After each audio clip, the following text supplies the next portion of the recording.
Checking back in with women's basketball this week, here with sophomore Angela Rodriguez. Angela, big game against Chicago State, 23 points. You kind of feel like it was a breakthrough for you? Let's hope so. I mean, it did feel nice for my shot to actually go in once in a while, but I mean, I hope that we can just feed off this win and get them Sunday. Struggled a little bit so far this season. Had a nice game at Bradley, and then kind of the struggles kind of came back a little bit. Did you do anything differently once we got back from the road trip to bring out that performance from last night? Well, we got back early that day on I forget what day it was, but against Baylor in Oklahoma. But that night I went into the gym and shot. I was in the gym every day until the Chicago State game, and I'm going to keep. I mean, I was in the gym when I was struggling too. So, I mean, I'm not going to change anything up. I think it's just, I mean, a lot of shooters go through this, and I've literally talked to everyone I could, and they're like, oh, don't worry, your shot will fall, and finally it did yesterday, so that's nice.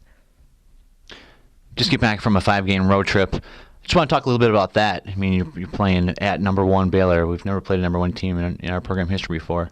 Then you're playing at Oklahoma. The atmospheres of the arenas, the large crowds, kind of the ambiance of the big teams.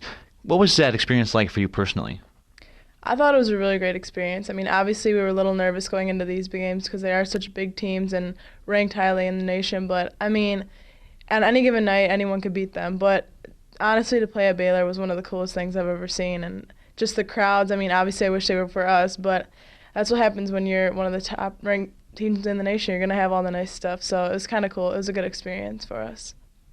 Sitting at 3-6 through 9 games, but obviously the opponents, Wisconsin, Michigan State, Baylor, Oklahoma, like we talked about. What does playing a schedule like that do for your team to prepare you down the way? Well, I think right now it kind of has our heads down a little bit, but we need to realize who we really are playing. We're playing ranked teams in the nation. I think for the Horizon League, it's going to get us ready only because we know that we can compete with the best. So I think that when Horizon League comes, I think we'll be ready. Speaking of league action, we'll open up at the end of the month, taking on Loyola and UIC, both games at home. How important is it to start those 2 games at home and be 2-0 when those games are over? Well, right now we have a 5-game streak where we are at home, and Coach Botham always talks about how we need to protect our home court, and when we are at home, we need to take advantage of it with our home crowd. Not that there's many, but when we do have a good crowd, we need to show up and play, and Botham's been talking about bringing the tempo up first 4 minutes of the game, and so yesterday I thought we did a good job of that, so I think we need to keep that up. Last question then. Green Bay, again, undefeated. You've kind of been keeping an eye on them and seeing what their results are against other opponents? To be honest, I haven't. I mean, I actually just looked at the schedule the other day, and I didn't know we play them so soon. It's like in January already, and I got really excited to play them, only because we have been playing teams that are better than Green Bay, so we know we can compete with them.